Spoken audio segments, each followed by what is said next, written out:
सारेगामा कारवां mini भक्ति। जय श्री कृष्ण। भगवत गीता अध्याय 11। विषय है विश्वरूप दर्शन योग। कृष्ण जो हम आपको आज तक दिखे हैं वो उनका असली रूप नहीं, असल में वो कुछ और है। दोस्तों, गीता का ये अध्याय 11 है, विश्वरूप दर्शन योग। इस अध्याय में अर्जुन कृष्ण का विश्वरूप देखना चाहता है। जैसे हम और आप एक दूसरे को देखते हैं, वैसे ही वो कृष्ण के असली स्वरूप को अपनी आंखों से देखना चाहते हैं। मैं शैलेंद्र भारती आप सभी को नमस्कार करते हुए इस अध्याय को प्रारंभ करता हूं। अर्जुन उवाच मदनुग्रहाय परमं गुह्यमध्यात्मसंज्ञितं यत्त्वयोक्तं वचस्तेन मोहोऽयं विगतो मम। अर्जुन कृष्ण से कहते हैं कि कृष्ण, आपने मुझ पर एक विशेष कृपा की है। आपने मुझे परम गोपनीय अध्यात्म विषयक वचन अर्थात उपदेश कहे, वेदों और उपनिषदों का पूरा ज्ञान निचोड़कर उसका राज आपने मुझे बताया। इसी वजह से वे कह रहे हैं कि उनका सारा अज्ञान नष्ट हो गया है। कहते हैं कि गीता के सुनने मात्र से अज्ञान दूर हो जाता है। दोस्तों, जैसा कि अर्जुन के साथ हुआ। यहां पर सुनना सिर्फ सुनने की क्रिया नहीं है। जैसे कि अध्यापक को सुनने से आप परीक्षा में पास नहीं हो जाएंगे, लेकिन अगर आप पूरी एकाग्रता से सुनेंगे तो यह निश्चय है कि आप अवश्य पास हो जाएंगे। भवाप्ययौ हि भूतानां श्रुतौ विस्तरशो मया त्वतः कमलपत्राक्ष महात्म्यमपि चाव्ययम्। अर्जुन, पूरी दुनिया के भूतों की उत्पत्ति और उसके बाद प्रलय में सब विलीन हो जाने को विस्तार पूर्वक सुन चुके हैं। वो कृष्ण की अविनाशी महिमा को जान चुके हैं। अर्जुन मोहग्रस्त थे। अपनों से युद्ध करना उन्हें समझ नहीं आ रहा था। शास्त्र को छोड़ वो दुखी हो युद्ध स्थली पर बैठ गए थे। इसी वजह से कृष्ण ने उन्हें ज्ञान देना प्रारंभ किया था। इस ज्ञान से उनका मोह खत्म होना तो शुरू हो गया, लेकिन अब उनके मन में कृष्ण के विश्व रूप को देखने की लालसा जग गई। और कैसे न होती दोस्तों, कि आप नहीं देखना चाहेंगे कि कैसे सारी दुनिया कृष्ण में से निकलती है और फिर एक दिन प्रलय के समय उसी में विलीन हो जाएगी। एवमेतद्यथार्थ त्वमात्मानं परमेश्वर द्रष्टुमिच्छामि ते रूपम् ऐश्वरं पुरुषोत्तमं। कृष्ण की महिमा अर्जुन ने स्वयं उनके मुख से सुन ली, वो तो ठीक है, परंतु अर्जुन परमेश्वर से कहता है, हे पुरुषोत्तम, आपके ज्ञान, ऐश्वर्य, शक्ति, बल, वीर्य और तेज से युक्त ऐश्वर्य रूप को मैं प्रत्यक्ष देखना चाहता हूं। कृष्ण ने अपनी जिस महिमा को अर्जुन को बताया उसे परम गोपनीय कहते हैं। बड़े बड़े ऋषियों को भी उनके बारे में नहीं पता था, लेकिन कृष्ण के लिए उनका भक्त ही सब कुछ है। चाहे वो अर्जुन हो या आप और हम। तो उन्होंने अर्जुन से और हम सबसे दुनिया के सबसे बड़े ज्ञान को बांटा दोस्तों।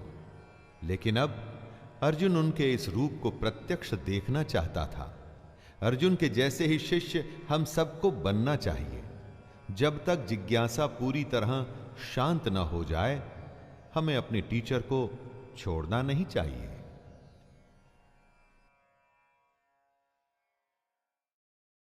मन्यसे यदि तच्छक्यं मया द्रष्टुमिति प्रभो योगेश्वर ततो मे त्वं दर्शयात्मानमव्ययम्। कृष्ण कण कण में समाये हुए हैं। ऐसा नहीं कि भगवान हर जगह होता है इसलिए, बल्कि इसलिए कि हर कण कण, हर प्राणी कृष्ण में से ही आया है। हमारा हर काम उसी के संकल्प का ही नतीजा है। ऐसा प्रभु जिसमें और जिससे उत्पत्ति, स्थिति और प्रलय होते हैं, तथा ऐसा प्रभु जो अंतर्यामी रूप से शासन करता है, ऐसे प्रभु को कौन नहीं देखना चाहेगा। यही बात अर्जुन कहता है उनसे कि यदि उसके द्वारा कृष्ण का वह रूप देखा जाना संभव है तो योगेश्वर को उस अविनाशी स्वरूप का दर्शन कराना चाहिए। श्री भगवानुवाच पश्य मे पार्थ रूपाणि शतशोऽथ सहस्रशः नानाविधानि दिव्यानि नानावर्णाकृतीनि च। क्या आप कल्पना कर सकते हैं कि कृष्ण का विश्व रूप कैसा होगा? कैसा दिखता होगा वो कृष्ण जिसे हम बचपन के माखन चोर या राधा के सखा या अर्जुन के सारथी के रूप में देख चुके हैं। कृष्ण के जिस रूप से हम परिचित हैं वो उनका रूप नहीं। वो तो जब कृष्ण पृथ्वी पर आए तो उनको एक रूप चाहिए था, इसलिए वो वैसे दिखे। असल में अब वो अपना रूप अर्जुन को दिखाएंगे। श्री भगवान कहते हैं कि हे पार्थ, अब तू मेरे सैकड़ों हजारों नाना प्रकार के और नाना वर्ण तथा नाना आकृति वाले अलौकिक रूपों को देख।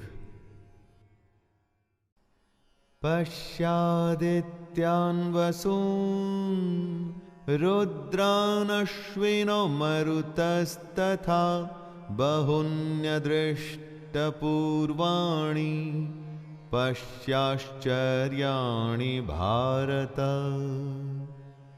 कृष्ण अब अर्जुन को अपना असली रूप प्रत्यक्ष दिखाने जा रहे हैं। ऐसा कभी नहीं हुआ था। कृष्ण के वास्तविक रूप के बारे में कल्पना करना भी संभव नहीं। कल्पना के लिए भी कुछ आधार चाहिए होता है। लेकिन जैसा कि खुद कृष्ण ने कहा कि वो अव्यक्त हैं, तो जो अव्यक्त है उसे आप कैसे सोच सकते हैं? लेकिन अब उसकी भी जरूरत नहीं। कृष्ण कहते हैं, हे भरतवंशी अर्जुन, तू मुझ में आदित्यों को अर्थात अदिति के 12 पुत्रों को, 8 वसुओं को, 11 रुद्रों को, दोनों अश्विनी कुमारों को और 49 मरुदगणों को देख, तथा और भी बहुत से पहले न देखे हुए आश्चर्यमय रूपों को देख।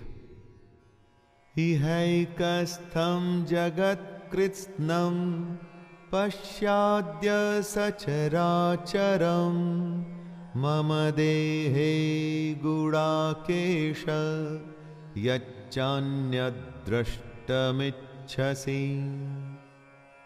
कृष्ण जड़ और चेतन दोनों के अधिष्ठाता हैं, यानी कि नियामक, देखभाल करने वाले। जो कुछ भी इस दुनिया में कॉन्शियस और अनकॉन्शियस है, उन दोनों के मालिक हैं वो। जमीन, नदी, पहाड़ सब उन्हीं की माया है। और हम में जो आत्मा है वो उसी का तो एक अंश है।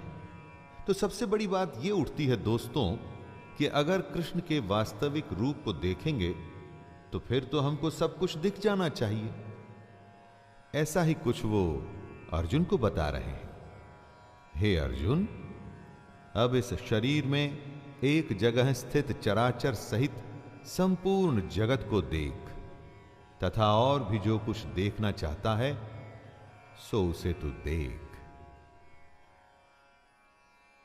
न तो मां शक्यसे दृष्टम नेनैव स्वचक्षुषा दिव्यं ददामि ते चक्षुः पश्य मे योगमैश्वरम्। लेकिन क्या ऐसा संभव भी है जिसमें सब कुछ है, जिससे हम सब आए हैं, जिसमें एक दिन तो हम सबको मिल जाना है, उसे क्या हम अपनी साधारण आंखों से देख सकते हैं? अर्जुन ने तो विनती की कि अगर संभव हो तो वो कृष्ण का विश्व रूप देखना चाहता है। कृष्ण ने हां भी भर ली, लेकिन ऐसा संभव नहीं था। कृष्ण कहते हैं, मुझको तू इन अपने प्राकृत नेत्रों द्वारा देखने में निसंदेह समर्थ नहीं है, इसीलिए मैं तुझे दिव्य अर्थात अलौकिक चक्षु देता हूं, जिससे तू मेरी ईश्वरीय योग शक्ति को देख सकेगा। दोस्तों, प्राकृत का मतलब हुआ प्रकृति द्वारा दिए हुए, जैसे कि हमारे और आपके पास है। प्रकृति की स्वयं की पहुंच भी कृष्ण तक नहीं जाती, तो फिर उसकी दी हुई आंखें कृष्ण को कैसे देख पाएंगी? इसीलिए कृष्ण ने अर्जुन को दिव्य आंखें दी थी। संजय उवाच एवमुक्त्वा ततो राजन् महायोगेश्वरो हरिः दर्शयामास पार्थाय परमं रूपमैश्वरम्। ये सारा आंखों देखा हाल संजय धृतराष्ट्र को सुना रहे हैं। स्वाभाविक है, संजय के माध्यम से ही ये गीता हम तक पहुंची। तो भाग्य देखिए कि अब अर्जुन जो देखेगा वो संजय भी देखेंगे। और धृतराष्ट्र देख तो नहीं सकते, लेकिन संजय के माध्यम से सुन तो पाएंगे ही, एकदम हमारे जैसे। ये बात और है कि संजय को भी दिव्य दृष्टि दी गई थी, ताकि वह कुरुक्षेत्र में हो रहे युद्ध का वर्णन दे सके।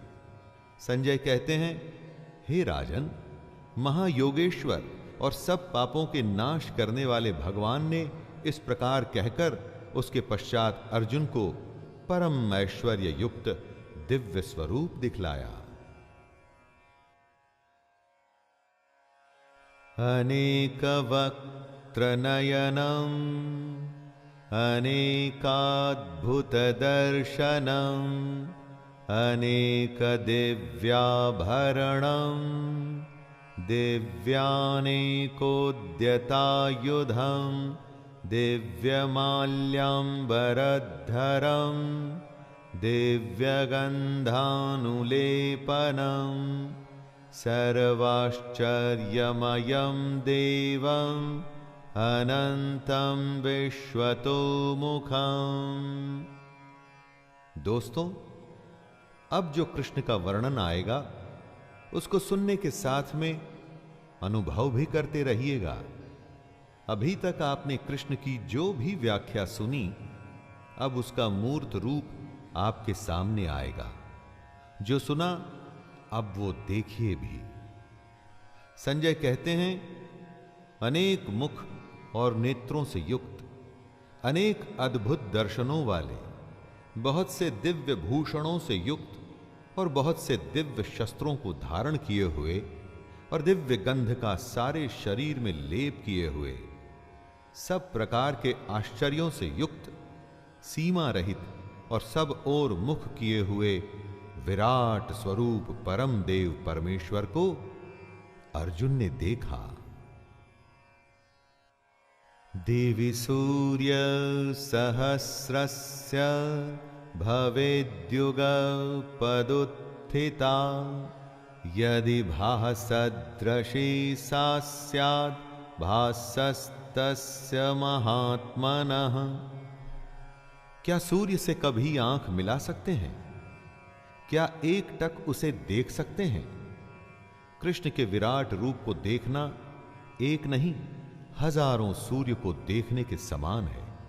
इसीलिए अर्जुन अपनी प्राकृत आंखों से उसे नहीं देख सकते थे। इस विराट रूप का नजारा करने के लिए ही अर्जुन को दिव्य चक्षु दिए गए थे। संजय धृतराष्ट्र को बताते हैं कि जैसे ही कृष्ण का विराट रूप सामने आया तो ऐसा हुआ कि जैसे कि आकाश में 1000 सूर्य एक साथ उदय हो गए हों। दोस्तों, 1000 सूर्य जब एक साथ उदय हो तो सोचिए कितना प्रकाश होगा। इतना ही प्रकाश उस समय अर्जुन के सामने था। तत्रैकस्थं जगत्कृत्स्नं प्रविभक्तमनेकधा अपश्यद् देवदेवस्य शरीरे पांडवस्तदा। कृष्ण अपना विराट रूप अर्जुन को दिखा रहे हैं। आवश्यक बात यह है कि कृष्ण का रूप असल में इस चराचर का ही तो रूप होगा, क्योंकि ये दुनिया, प्रकृति, हमारी आत्मा सब उसी के अंश का ही रूप है। इसीलिए स्वाभाविक है कि अर्जुन को जो दिखें उसमें हमारा ये पूरा विश्व, ब्रह्मांड और हम खुद भी शामिल हों। संजय कहते हैं कि पांडुपुत्र अर्जुन ने उस समय अनेक प्रकार से विभक्त अर्थात पृथक पृथक संपूर्ण जगत को देवों के देव श्री कृष्ण भगवान के उस शरीर में एक जगह स्थित देखा। अर्जुन को अब ये जगत अलग अलग और बनता हुआ भी दिख रहा है। ततः स विस्मयाविष्टो हृष्टरो मा धनंजयः प्रणम्य शिरसा देवं कृतांजलिर्भाषत। अर्जुन ने पहले जो सुना उसकी कल्पना भी नहीं की थी। अब जो वो देख रहा है उसके बारे में वो सोच भी नहीं पा रहा। अर्जुन एक अंत न होने वाले आश्चर्य से चकित है और उसका पूरा शरीर रोमांच से भर गया है। उसके सामने प्रकाशमय विश्वरूप परमात्मा स्वयं खड़े हैं। अर्जुन श्रद्धा भक्ति सहित सिर से प्रणाम करके अपने हाथ जोड़ लेता है। अर्जुन दुविधा में था। उसने अपना कर्म करने से मना कर दिया था। कृष्ण ने कहा कि वो उसे ज्ञान देंगे। अर्जुन ज्ञान लेने लगा, सवाल करने लगा। उसे नहीं पता था कि उसे क्या मिलेगा। और देखिए दोस्तों, अब वो भगवान श्री कृष्ण के विराट स्वरूप के सामने नतमस्तक खड़ा है। अर्जुन उवाच पश्यामि देवांस्तव देवदेहे सर्वांस्तथा भूतविशेषसङ्घान् ब्रह्माणमीशं कमलानस्थ मृषींश्च सर्वानुरगांश्च देव्यान् अनेकबाहूदरवक्त्रनेत्रम् पश्यामि त्वां सर्वतोऽनन्तरूपं नान्तं न मध्यं न पुनस्तवादिं पश्यामि विश्वेश्वर विश्वरूप। हाथ जोड़ के आश्चर्य से भरा हुआ अर्जुन कृष्ण में सारे देवता, अनेक भूतों के समुदायों को, कमल के आसन पर विराजित हुए ब्रह्मा को, महादेव को और संपूर्ण ऋषियों को तथा दिव्य सर्पों को देख रहा है। दोस्तों, ऐसा ही तो कृष्ण ने अपना रूप बताया था ना। तो जो बताया था सो वो सामने है। अनेकों अनेक भुजा, अनेक पेट, न जाने कितने मुख और अनेक नेत्र, यानी कि सब ओर से अनंत कृष्ण का विराट रूप जैसे हर दिशा में है। यह बताना मुश्किल हो जाएगा कि इस रूप की शुरुआत कहां से हो रही है, कहां इसका मध्य और कहां इस रूप का अंत हो रहा है। इसीलिए अर्जुन कहते हैं, हे विश्वरूप, मैं आपके न अंत को देखता हूं, न मध्य को और न आदि को ही। किरीटिनं गदिनं चक्रिणं च तेजोराशिं सर्वतो दीप्तिमन्तं पश्यामि त्वां दुरनिरीक्षं समन्तात् दीप्तान्लार्कद्युतिमप्रमेयम्। अर्जुन किसी तरह से शब्दों में अपने आश्चर्य को व्यक्त करते हुए कहता है, आपको मैं मुकुट युक्त, गदा युक्त और चक्र युक्त देखता हूं। सब ओर से प्रकाशमान तेज के पुंज, प्रज्वलित अग्नि और सूर्य के सदृश ज्योति युक्त, कठिनता से देखे जाने योग्य देखता हूं। दोस्तों, क्योंकि कृष्ण का न तो ओर था न छोर, वे हर तरफ थे, इसीलिए हर तरफ से हाथ गदा उठाए हुए, अनगिनत मुख, अनगिनत मुकुट पहने हुए और हर ओर से ही वो सुदर्शन चक्र उठाए हुए दिख रहे थे। हजारों सूर्य की रोशनी कृष्ण को तेज के पुंज के रूप में प्रस्तुत कर रही थी। त्वमक्षरं परमं वेदितव्यं, त्वमस्य विश्वस्य परं निधानम्, त्वमव्ययः शाश्वतधर्मगुप्ता, सनातनस्त्वं पुरुषो मतो मे। जो सुना था अब उसी को देख अर्जुन का अंतःकरण कृष्ण को जान रहा था। कृष्ण ने कहा था कि वो परम अक्षर हैं, यानी कि जिसका क्षय नहीं होता, जो नाश रहित है। कृष्ण ने यह भी बताया था कि जब कुछ नहीं था तब वो थे। कृष्ण उस समय को भी जानते हैं जब अर्जुन नहीं था, और आने वाले उस समय को भी जो अभी आया नहीं है। इसीलिए अर्जुन कृष्ण को इस जगत के परम आश्रय, अनादि धर्म के रक्षक, अविनाशी सनातन पुरुष हैं ऐसा बता रहा है।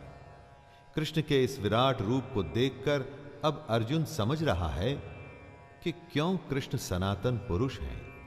चारों तरफ उनका मुख, उनके हाथ हैं, हर तरफ सिर्फ कृष्ण है, कृष्ण है, कृष्ण है और कुछ भी नहीं। अनादिमध्यान्तमनन्तवीर्यम् अनन्तबाहुं शशिसूर्यनेत्रं पश्यामि त्वां दीप्तहुताशवक्त्रं स्वतेजसा विश्वमिदं तपन्तम्। अर्जुन कृष्ण के रूप का वर्णन करने की कोशिश कर रहा है। वो कहता है कि जिसका न आदि दिखता है, न अंत दिखता है और मध्य भी नहीं दिखता, ऐसे रूप वाले को मैं जगत को पालते हुए देख रहा हूं। मैं देख सकता हूं कि कृष्ण का यह रूप अनंत सामर्थ्य से युक्त, यानी कि ये कुछ भी करने में समर्थ है। इस रूप की अनेकों अनेक भुजाएं हैं। चंद्र और सूर्य के जैसे नेत्र और मुख कैसे प्रज्वलित हो रखे हैं। इतना प्रकाश है कि बताना मुश्किल है। कृष्ण का ये तेज पूरे जगत का पालन पोषण करता हुआ दिख रहा है। द्यावा पृथिव्योरिदमन्तरं हि व्याप्तं त्वयैकेन दिशश्च सर्वाः दृष्ट्वाद्भुतं रूपमुग्रं तवेदं लोकत्रयं प्रव्यथितं महात्मन्। जब हम इस दुनिया को देखते हैं तो नीचे धरती, बीच में वायु और ऊपर आकाश दिखता है। इन तीनों के बीच की दुनिया दिखती है।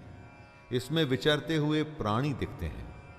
अब एक ऐसे दृश्य की कल्पना करने का प्रयास करिए दोस्तों कि स्वर्ग और पृथ्वी के बीच का संपूर्ण आकाश तथा सब दिशाएं कृष्ण से ही परिपूर्ण है। कहने का अर्थ है कि आपकी दृष्टि जिधर भी जाए आपको सिर्फ और सिर्फ कृष्ण ही दिखाई दें। ऐसा रूप अलौकिक है जो इस लोक का नहीं और साथ में बेहद भयंकर भी है। इतना भयंकर है कि तीनों लोग अति व्यथा को प्राप्त हो रहे हैं। हमीहि त्वां सुरसंघा विशन्ति केचिद्भीताः प्राञ्जलयो गृह्णन्ति स्वस्तीत्युक्त्वा महर्षि सिद्धसंघाः स्तुवन्ति त्वां स्तुतिभिः पुष्कलाभिः। अर्जुन कृष्ण के विराट रूप को देख अपनी समझ से उसका वर्णन कर रहे हैं। धरती से आकाश तक जितनी ही दिशाएं हैं उनमें उन्हें सिर्फ और सिर्फ कृष्ण दिख रहे हैं। अर्जुन आगे बताते हैं कि देवताओं के समूह कृष्ण में प्रवेश कर रहे हैं। उनमें से भयभीत होकर हाथ जोड़े कृष्ण के नाम और गुणों का उच्चारण कर रहे हैं। न जाने कितने ही महर्षि और सिद्ध पुरुषों के समुदाय कल्याण हो ऐसा कहकर उत्तम उत्तम स्तोत्रों द्वारा कृष्ण की स्तुति कर रहे हैं। चराचर जगत हो या कि देवता, सब कृष्ण से उत्पत्ति पाते हैं और उसी में प्रवेश कर जाते हैं। रुद्रादित्या वसवो ये च साध्या विश्वेश्विनौ मरुतश्चोष्मपाश्च गन्धर्वयक्षासुरसिद्धसंघा वीक्षन्ते त्वां विस्मिताश्चैव सर्वे। ऐसा कहते हैं कि कालांतर में शिव 11 रुद्रों के रूप में प्रकट हुए थे और इनका काम था देवताओं की रक्षा करना। इसी तरह से आदित्य और वसु भी देवता हैं। अर्जुन जो कृष्ण का विराट रूप देख रहा है उसमें ये 11 रुद्र, 12 आदित्य तथा 8 वसु और इनके अलावा साध्यगण, विश्वदेव, अश्विनी कुमार तथा मरुदगण और पितरों का समुदाय। इतना ही नहीं, इनके अलावा गंधर्व, यक्ष, राक्षस और सिद्धों के समुदाय ये सब विस्मित होकर कृष्ण को देख रहे हैं। दोस्तों, ऐसे कृष्ण के रूप को देख क्या मनुष्य और क्या देवता सब विस्मित ही हो सकते हैं। रूपम महत्ते बहुवक्त्र नेत्रम महाबाहो बहुबाहुरूपादम बहुदरं बहुदंष्ट्राकरालं दृष्ट्वा लोकाः प्रव्यथितास्तथाहम्। बड़े प्यारे लगते हैं अपने बाल रूप में कृष्ण, या जब वो गोपियों के साथ रास करते हैं, लेकिन वो सच्चाई नहीं है। सच्चाई है उनका ये विराट रूप। और इस रूप की खासियत ये है कि ये विराट तो है, उससे भी ज्यादा विकराल है। अर्जुन कहते हैं, हे महाबाहो, आपके बहुत मुख और नेत्रों वाले, बहुत हाथ, जंघा और पैरों वाले, बहुत उदरों वाले और बहुत सी दाढ़ों के कारण अत्यंत विकराल महान रूप को देखकर सब लोग व्याकुल हो रहे हैं तथा मैं भी व्याकुल हो रहा हूं। दोस्तों, बेचैन है हर कोई इस काल रूप को देख के। नभः स्पृशं दीप्तमनेकवर्णं व्यात्ताननं दीप्तविशालनेत्रं दृष्ट्वा हि त्वां प्रव्यथितान्तरात्मा धृतिं न विन्दामि शमं च विष्णु। कृष्ण के विराट रूप में मुख ऐसा है कि धरती से शुरू हो आकाश तक जा रहा है। मुख से एक ज्योति निकल रही है। दोस्तों, सब कुछ इल्यूमिनेटेड है। प्रकाश से भरे नेत्र हर तरफ देख रहे हैं। ऐसा कहते हैं कि भगवान की एक झलक पाते ही मन में शांति आ जाती है, लेकिन यहां ऐसा नहीं हो रहा है। कृष्ण को देख अर्जुन भयभीत हो रहा है और उसका अंतःकरण धीरज और शांति को खो रहा है। कृष्ण में सारे काल, सारे लोक समाये हैं। दोस्तों, ये बातें बोलने में तो शब्द हैं, लेकिन यथार्थ में ये सब अति भयंकर होता है। दंष्ट्राकरालानि च ते मुखानि दृष्टैव कालानलसन्निभानि दिशो न जाने न लभे च शर्मा प्रसीद देवेश जगन्निवास। भयंकर और विकराल रूप चारों तरफ फैला हुआ है। हर तरफ ही मुख हैं, हर तरफ ही भुजाएं हैं। इस वजह से अर्जुन को कुछ समझ नहीं आ रहा है। उसका दिशा बोध खत्म हो गया है।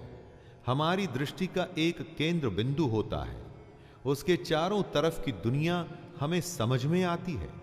लेकिन जब कोई फिक्स्ड एक्सिस नहीं होती तो समझें कैसे? जैसे समुद्र में होता है चारों तरफ पानी ही पानी, और अगर आसमान में भी बादल हो तो कौन सी दिशा कहां है कुछ समझ में नहीं आता। यही हालत अर्जुन की थी दोस्तों। अमी च त्वां धृतराष्ट्रस्य पुत्राः सर्वे सहैवावनिपालसङ्घैः भीष्मो द्रोणः सूतपुत्रस्तथासौ साहस्मदीयैरपि योधमुख्यैः वक्त्राणि ते त्वरमाणा विशन्ति दंष्ट्राकरालानि भयानकानि केचिद्विलगना दशनान्तरेषु सन्दृश्यन्ते चूर्णितैरुत्तमाङ्गैः। अभी तक तो अर्जुन को रुद्र, आदित्य, वसु और देवता दिख रहे थे, लेकिन अब उसे कुछ ऐसा दिख रहा है जो और भी विस्मयकारी है। धृतराष्ट्र के सभी पुत्र, उनका साथ दे रहे राजाओं के समुदाय सब कृष्ण में प्रवेश कर रहे हैं। इतना ही नहीं, भीष्म पितामह, द्रोणाचार्य और कर्ण स्वयं अर्जुन के पक्ष के राजा और योद्धा भी विकराल भयानक मुखों में बड़े वेग से दौड़ते हुए प्रवेश कर रहे हैं। मुख में जाते हुए वो चकनाचूर हो गए हैं। कई एक चूर्ण हुए सिरों सहित कृष्ण के दांतों के बीच में लगे हुए दिख रहे हैं। दृश्य ऐसा है कि सोच के रोंगटे खड़े हो जाते हैं। अर्जुन तो स्वयं अपनी दिव्य दृष्टि से यह सब प्रत्यक्ष देख रहा था। ऐसा ही उसने चाहा था दोस्तों, और ऐसा ही कृष्ण ने उसे दिखाया। यथा नदीनां बहवोऽम्बुवेगाः समुद्रमेवाभिमुखा द्रवन्ति तथा तवामी नरलोकवीरा विशन्ति वक्त्राण्यभिविज्वलन्ति। नदियां कैसे दौड़ती हुई समुद्र में प्रवेश कर जाती हैं, जैसे वही उनकी नियति हो। और एक नहीं, अनेक नदियां समुद्र में प्रवेश करती हैं। ऐसे ही ये नरलोक के वीर जो महाभारत के महान धर्म युद्ध में भाग लेने आए हैं, ये सभी योद्धा कृष्ण के प्रज्वलित मुखों में प्रवेश कर रहे हैं। जीवन का यथार्थ क्रूर रूप से अर्जुन और हमारे सामने पेश हो रहा है। यही तो कृष्ण ने कहा भी था कि एक दिन सब उनको ही प्राप्त हो जाते हैं। योद्धा जब अपना कर्म करते हुए लड़ते हैं, वीर गति को प्राप्त होते हैं, तो वो भी कृष्ण को ही प्राप्त होते हैं। और ऐसा ही यहां भी हो रहा है।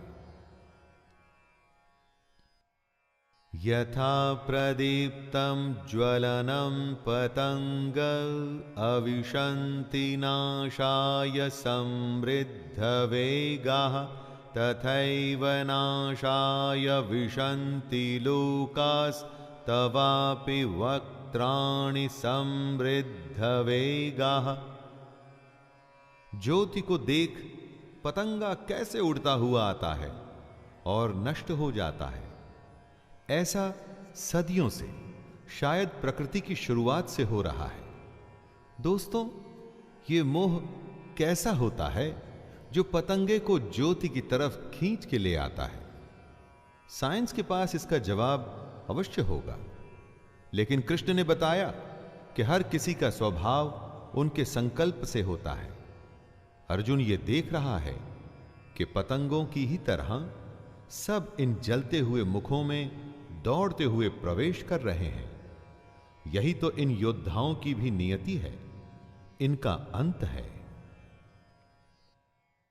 लेलिह्यसे ग्रसमानः समन्ताल लोकान् समग्रान् वदनैर्ज्वलब्धिः तेजोभिरापूर्य जगत् समग्रं भासस्तवोग्रः प्रतपन्ति विष्णु। अर्जुन सबसे महान योद्धा है और वो जो दृश्य देख रहा है उससे व्याकुल है, भयभीत है। वो जो देख रहा है उसका वर्णन आसान नहीं। अर्जुन कहता है, आप उन संपूर्ण लोकों को प्रज्वलित मुखों द्वारा ग्रास करते हुए सब ओर से बार बार चाट रहे हैं। हे विष्णु, आपका उग्र प्रकाश संपूर्ण जगत को तेज द्वारा परिपूर्ण करके तपा रहा है। कृष्ण के अनगिनत मुखों से निकलती अग्नि से सब कुछ तप चुका है। जितने भी योद्धा इन मुखों की तरफ तेज गति से आ रहे हैं, इन सबको खाते हुए ये मुख साथ में उनको चाट भी रहे हैं। दृश्य भयानक और विकराल होने के साथ विभस्त भी है। आख्याहि में को भवानुग्र रूपो नमोस्तु ते देववर प्रसीद विज्ञातुमिच्छामि भवन्तमाद्यं नहि प्रजानामि तव प्रवृत्तिम्। व्याकुल और परेशान हो अर्जुन आखिर पूछ ही बैठता है, प्रभु मुझे बतलाइए कि आप उग्र रूप वाले कौन हैं? हे देवों में श्रेष्ठ, आपको नमस्कार हो, आप प्रसन्न होइए। आदि पुरुष, आपको मैं विशेष रूप से जानना चाहता हूं, क्योंकि मैं आपकी प्रवृत्ति को नहीं जानता। अर्जुन ने अपनी जिज्ञासा को शांत करने के लिए कृष्ण से विनती की थी कि वो उनका विश्व रूप देखना चाहता है, लेकिन यहां उल्टा हो गया। जिज्ञासा शांत तो नहीं हुई, बल्कि और बढ़ गई। उसके मन में कितने ही प्रश्न आ गए। सबसे बड़ा कि वो कृष्ण की प्रवृत्ति को जानना चाहता है। कालोस्मि लोकक्षयकृत प्रवृद्धो लोकान् समाहर्तुमिह प्रवृत्तः ऋतेऽपि त्वां न भविष्यन्ति सर्वे येव स्थिताः प्रत्यनीकेषु योधाः। श्री भगवान अर्जुन को उत्तर देते हुए बताते हैं कि वे लोकों का नाश करने वाले महाकाल हैं और इस समय इन लोकों को नष्ट करने के लिए ही प्रवृत्त हुए हैं। कृष्ण समझाते हुए कहते हैं कि जो प्रतिपक्षियों की सेना में स्थित योद्धा लोग हैं, वे सब तेरे बिना भी नहीं रहेंगे, अर्थात तेरे युद्ध न करने पर भी इन सब का नाश हो जाएगा। इसी बात से कृष्ण का ज्ञान शुरू हुआ था कि अर्जुन जिनके लिए शोक करता है, ऐसा नहीं कि उनके युद्ध ना करने से वो बच जाएंगे। अगर उनका मरना युद्ध की नियति है तो उसे कोई बदल नहीं सकता। और दोस्तों, ऐसा यहां हो भी रहा है। तस्मात्त्वमुत्तिष्ठ यशो लभस्व जित्वा शत्रुन् भुङ्क्ष्व समृद्धं मयैवैते निहताः पूर्वमेव निमित्तमात्रं भव सव्यसाचिन्। कृष्ण अर्जुन को उठने के लिए कहते हैं। वो उसे सलाह देते हैं कि युद्ध करके यश को प्राप्त कर, युद्ध करके शत्रुओं को जीतकर धन धान्य से संपन्न राज को भोग, क्योंकि ये सब शूरवीर पहले ही से कृष्ण के द्वारा मारे हुए हैं। कृष्ण अर्जुन को हे सव्यसाचिन कहकर के उद्बोध करते हैं। दोस्तों, अर्जुन क्योंकि बाएं हाथ से भी बाण चला लेते थे, इसलिए उनका नाम सव्यसाची भी हुआ था। उन्होंने अर्जुन से कहा, हे सव्यसाचिन, तू तो केवल निमित्त मात्र बन जा। कृष्ण इन योद्धाओं को मार चुके हैं, अर्जुन को तो केवल निमित्त बनना है। और दोस्तों, हमें भी अर्जुन की तरह निमित्त बन अपना कर्म और अपना कर्तव्य निभाना है। द्रोणं च भीष्मं च जयद्रथं च कर्णं तथान्यानपि योधवीरान् मया हतांस्त्वं जहिमा व्यथिष्ठा युध्यस्व जेतासि रणे सपत्नान्। अर्जुन ने जब देखा कि उसे अपने गुरु, मामा, चाचा, ताऊ, पितामह के ऊपर बाण चलाने पड़ेंगे, उन्हें मारना पड़ेगा, तो वो विषाद से भर गया था। अपना धनुष एक तरफ रख वो दुख में बैठ गया था। कृष्ण उसे यही समझा रहे हैं कि द्रोणाचार्य, भीष्म, पितामह, जयद्रथ, कर्ण तथा और भी बहुत से शूरवीर योद्धाओं को कृष्ण पहले ही मार चुके हैं, जो कि अर्जुन इस समय खुद देख भी रहा है। इसीलिए वो अर्जुन को युद्ध करने को कह रहे हैं।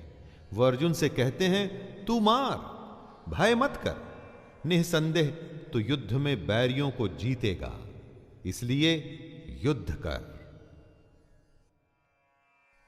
एतच्छ्रुत्वा वचनं केशवस्य कृताञ्जलिर्वेपमानः किरीटी नमस्कृत्वा भूय एवाह कृष्णं सगद्गदं भीतभीतः प्रणम्य।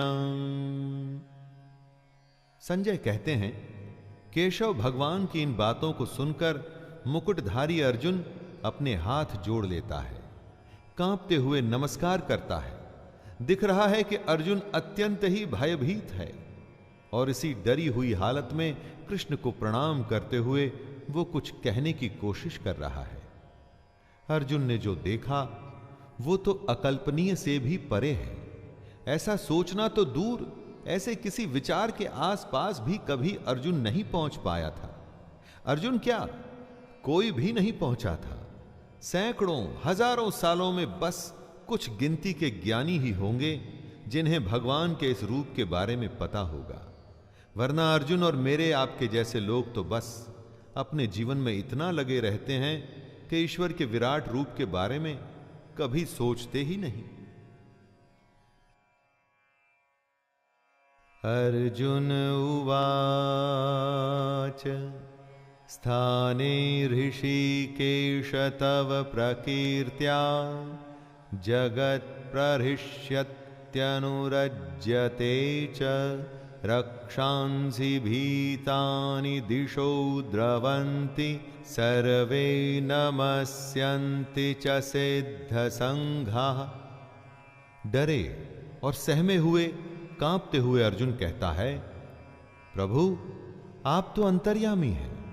ये एकदम ठीक ही है कि आपके नाम, गुण और प्रभाव के कीर्तन से जगत अति हर्षित हो रहा है और अनुराग को भी प्राप्त हो रहा है, तथा भयभीत राक्षस लोग दिशाओं में भाग रहे हैं और सब सिद्ध गणों के समुदाय नमस्कार कर रहे हैं। दोस्तों, अर्जुन भाव विभोर हो चुके हैं। जो देखा है उससे वो इतने ज्यादा इंप्रेस्ड हैं कि कुछ कहने के लायक नहीं बचे हैं। वे अपनी बची हुई हिम्मत जुटाकर कृष्ण से बात करने की कोशिश कर रहे हैं। कस्माच्च तेन नमेरन्महात्मन् गरीयसे ब्रह्मणोऽप्यनुत्तमम् रूप्यादिकर्त्रे अनंत देवेश जगन्निवास त्वमक्षरं सदसत्तत्परं यत्। अर्जुन कृष्ण को ब्रह्मा के भी आदिकर्ता कह के संबोधित करता है। वो कहता है कि कृष्ण क्योंकि सबसे बड़े हैं तो उनको वो कैसे नमस्कार न करें। अर्जुन अब समझ रहा है कि क्यों कृष्ण सत और असत से परे हैं। अर्जुन समझ रहा है कि कृष्ण अक्षर अर्थात सच्चिदानंद घन ब्रह्म है। एक होता है सुना हुआ, किताबों से हासिल हुआ ज्ञान, और एक होता है दोस्तों प्रैक्टिकल एक्सपीरियंस। कृष्ण ने जो ज्ञान दिया वो थियरी तो दिलचस्प थी, बहुत अच्छी थी, लेकिन जब अर्जुन ने साक्षात देखा, ऐसा देखा कि उसके होश उड़ गए। सच्चिदानंद घन ब्रह्म का रूप उसके सामने है। त्वमादिदेवः पुरुषः पुराण त्वमस्य विश्वस्य परं निधानं वेत्तासि वेद्यं च परं च धाम त्वया ततं विश्वमनन्तरूप। कृष्ण आदि देव और सनातन पुरुष हैं। सबसे आदि में जब कुछ भी नहीं था तब कृष्ण थे। वो आज भी हैं और इस सृष्टि के बाद भी होंगे। इसी से वो सनातन होते हैं। हमारा और आपका ज्ञान सांसारिक है, यानी कि वर्ल्डली। हमारी सारी साइंस पिछले कई 100 सालों से तरक्की करती हुई अभी भी इस ब्रह्मांड की सच्चाई ढूंढ रही है, और वही सच्चाई अब सामने आ रही है जो हजारों साल पुराने इन धर्म ग्रंथों में, गीता में लिखी हुई है। ऐसा कैसे हुआ? तो क्या यह ज्ञान हमारे आज के ज्ञान से भी ऊपर है दोस्तों? जरा सोच के देखिएगा। वायुर्मोऽग्निर्वरुणः शशाङ्कः प्रजापतिस्त्वं प्रपितामहश्च नमो नमस्तेस्तु सहस्रकृत्वः पुनश्च भूयोऽपि नमो नमस्ते नमः पुरस्तादथ पृष्ठतस्ते नमोऽस्तु ते सर्वत एव सर्व अनन्तवीर्यामितविक्रमस्त्वं सर्वं समाप्नोषि ततोऽसि सर्वः। कृष्ण का साक्षात विराट रूप देख अर्जुन अपनी सुध बुध खो बैठता है। वो स्वयं को नियंत्रण में लाते हुए समझ रहा है कि आखिर कृष्ण क्या है। वो कृष्ण को कहता है कि आप तो वायु, यमराज, अग्नि, वरुण, चंद्रमा, प्रजा के स्वामी ब्रह्मा और ब्रह्मा के भी पिता हैं। आपके लिए हजारों हजारों बार नमस्कार नमस्कार हो प्रभु। आपके लिए फिर भी बार बार नमस्कार नमस्कार। भावनाएं तो नियंत्रण में आ जाएंगी, लेकिन अर्जुन समझ रहा है कि उसने जो कृष्ण का असली रूप देखा है वो नियंत्रण में शायद कभी ना आए। ऐसा भयंकर, ऐसा विशाल, ऐसे स्वरूप को तो बस आप नमस्कार ही कर सकते हैं। अर्जुन आगे कहता है, हे अनंत सामर्थ्य वाले, आपके लिए आगे से और पीछे से भी नमस्कार।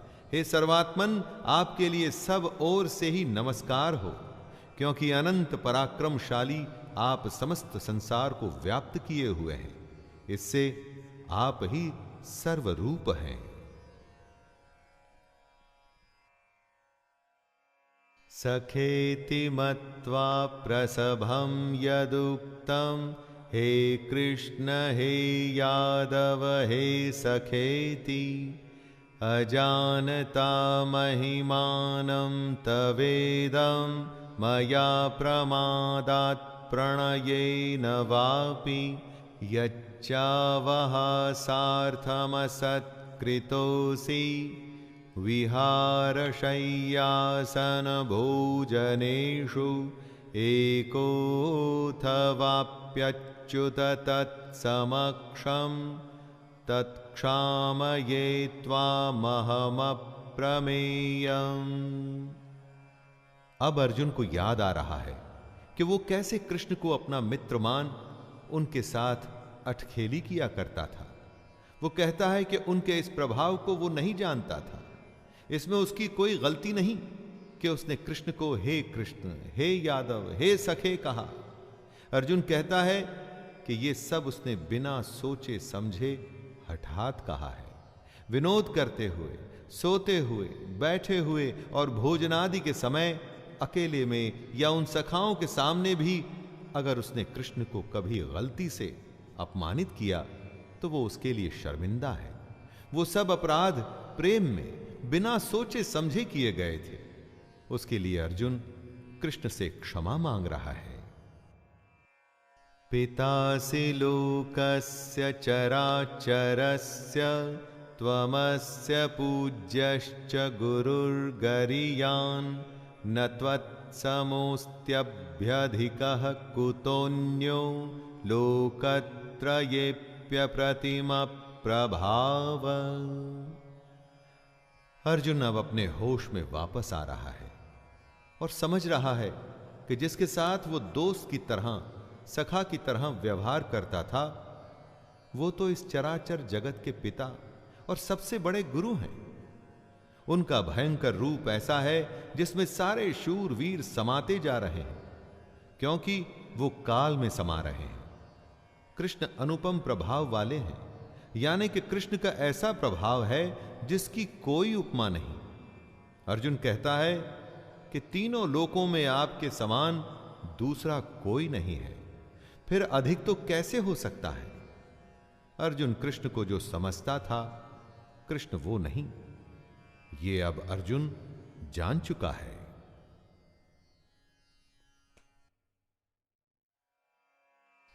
तस्मात् प्रणम्य प्रणिधाय कायं प्रसादये त्वामहिमीशमीड्यं पितेव पुत्रस्य सखैव सख्युः प्रियः प्रियायार्हसि देव सोढुम्।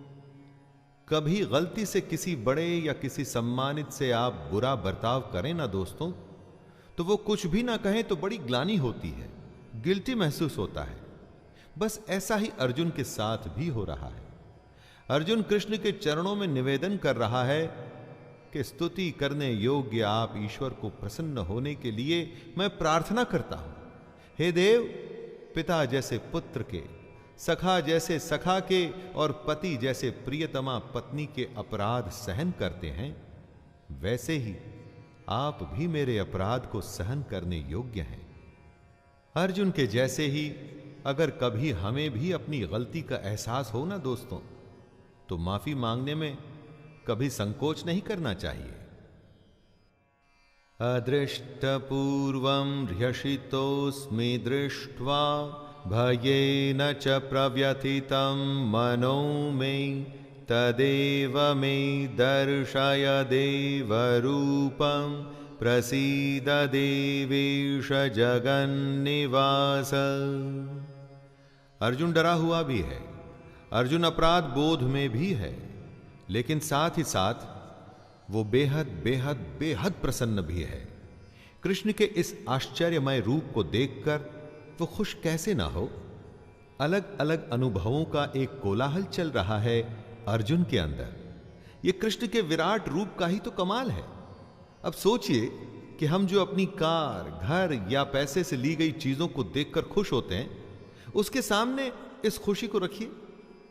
ऐसा ही होता है सच्चा ज्ञान दोस्तों। अर्जुन अब चाहता है कि श्री कृष्ण अपना चतुर्भुज विष्णु रूप उसे दिखलाएं। किरीटिनं गदिनं चक्रहस्तं इच्छामि त्वां द्रष्टुमहं तथैव तेनैव रूपेण चतुर्भुजेन सहस्रबाहो भव विश्वमूर्ते। हमारी इस दुनिया की खुशियां इतनी छोटी और क्षण भंगुर हैं कि असली ज्ञान के सामने उनकी कोई तुलना नहीं। वो ही असली आनंद होता है। इसीलिए धरती को दुख का घर भी कहा गया है, क्योंकि आप चाहें कुछ भी कर लें, अंत में दुख ही जीतता है। और वो इसलिए क्योंकि आप अपने अज्ञान को हटाकर उस परमात्मा के असली रूप को नहीं देखना चाहते। इसीलिए ये गीता रची गई है दोस्तों। परमात्मा के इसी रूप को अब अर्जुन चतुर्भुज यानी कि मुकुट धारण किए हुए तथा गदा और चक्र हाथ में लिए हुए देखना चाहता है। श्री भगवानुवाच मया प्रसन्नेन तवार्जुनेदं रूपं परं दर्शितमात्मयोगात् तेजोमयं विश्वमनन्तमाद्यं यन्मे त्वदन्येन न दृष्टपूर्वम्। अर्जुन कृष्ण को बहुत प्यारे थे, इसीलिए उन्होंने कहा कि पांडवों में मैं धनंजय हूं। इसी प्रेमवश श्री भगवान कहते हैं, हे अर्जुन, अनुग्रह पूर्वक मैंने अपनी योग शक्ति के प्रभाव से ये मेरे परम तेजोमय, सबका आदि और सीमा रहित विराट रूप तुझे दिखाया है, जिसे तेरे अतिरिक्त दूसरे किसी ने पहले नहीं देखा था। क्या कमाल है दोस्तों कि अर्जुन से पहले कृष्ण का यह विराट रूप किसी ने नहीं देखा था। लेकिन भला हो इस गीता का, संजय का, महाभारत का कि हम ये सब कम से कम सुन तो पाए।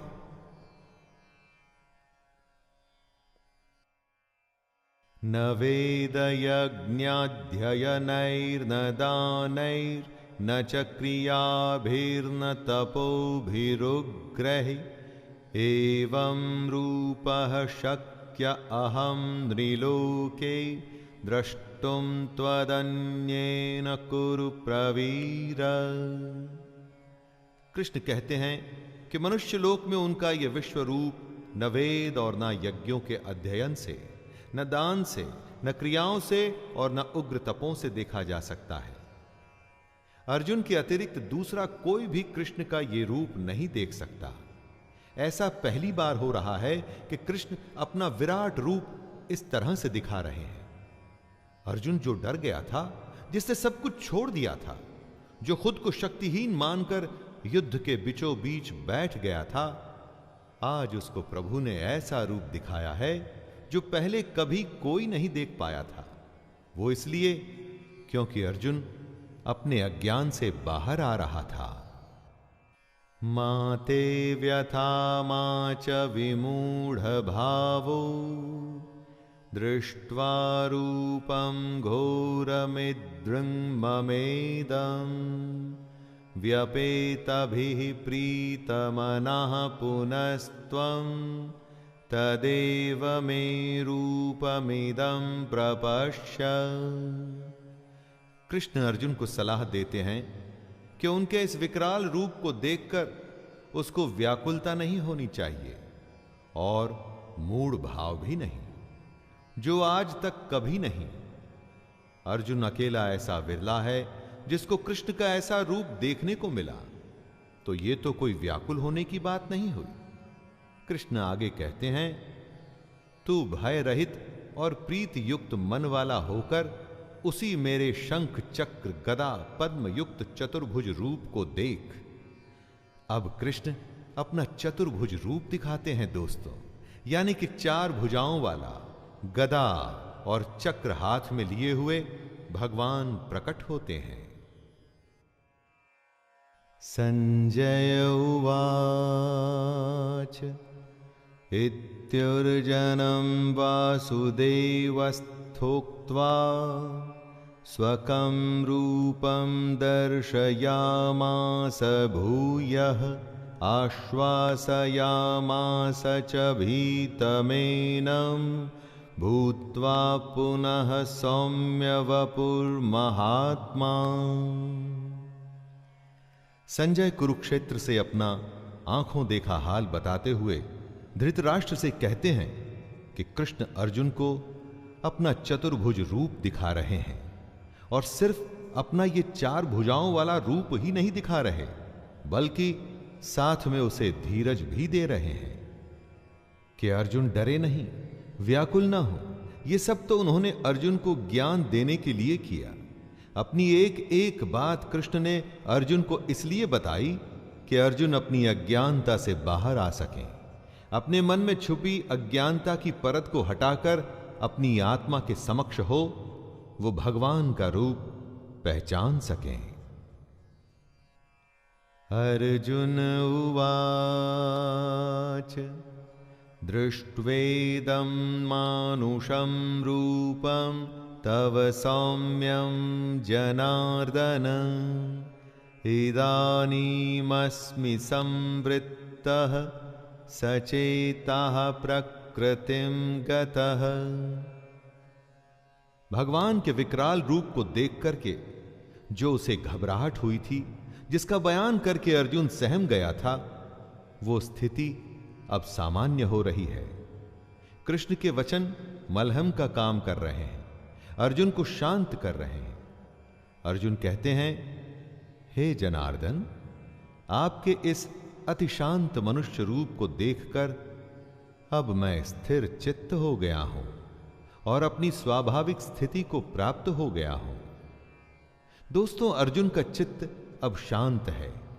उत्तेजना जो डर के साथ आई थी वो अब जा चुकी है। आंखों के सामने ऐसी छवि है तो चित्त को तो शांत होना ही था। रूप विकराल से बदलकर अब चतुर्भुज हो चुका था। श्री भगवानुवाच सुदुर्दर्शमिदं रूपं दृष्ट्वानसि यन्मम देवा अप्यस्य रूपस्य नित्यं दर्शनांक्षिणः। कृष्ण अर्जुन को बताते हैं कि उनका जो ये चतुर्भुज रूप उसने देखा है वो उसके दर्शन बड़े ही दुर्लभ हैं। देवता भी सदा इस रूप के दर्शन की आकांक्षा करते रहते हैं। जो देवता नहीं देख सकते वो रूप अर्जुन ने देख लिया। जो छवि देवताओं को प्राप्त नहीं वो अर्जुन को प्राप्त हो गई। अर्जुन के मन में शंका आई, वो घबराया और उसने युद्ध छोड़ दिया। लेकिन फिर कृष्ण नाम का एक मौका अर्जुन को मिला जो उसने छोड़ा नहीं। कृष्ण से जो ज्ञान मिल रहा है, अर्जुन उस ज्ञान को पूरी भक्ति से हासिल कर रहा है। वैसे दोस्तों, इस तरह के मौके हम सबको भी मिलते रहते हैं, बस उन्हें अर्जुन की तरह हमें छोड़ना नहीं है। नाहं वेदैर्न तपसा न दानेन न चेज्जया शक्य एवं विधो द्रष्टुम दृष्टवानसि मां यथा। न वेदों से, न तप से, न दान से और न यज्ञ से ही कृष्ण का यह चतुर्भुज रूप देखा जा सकता है। आपको हैरानी नहीं होती कि कृष्ण ऐसा कैसे कर सकते हैं? माना कि कृष्ण उनका प्रिय है, वो उनको पसंद है, लेकिन बाकियों के लिए ऐसा कैसे हो सकता है कि वो कृष्ण के इस रूप को कभी देख ही न पाए? देवता तक को कृष्ण ने अपने इस रूप से वंचित किया हुआ। ऐसा क्यों? क्योंकि कृष्ण को ढोंग और पाखंड बिल्कुल पसंद नहीं है। दोस्तों, वो दिखावे के एकदम खिलाफ हैं। मन में सच्चाई की, अनन्य श्रद्धा की वो बात करते हैं। इसीलिए अपने इस रूप को उन्होंने इतना दुर्लभ बना रखा है।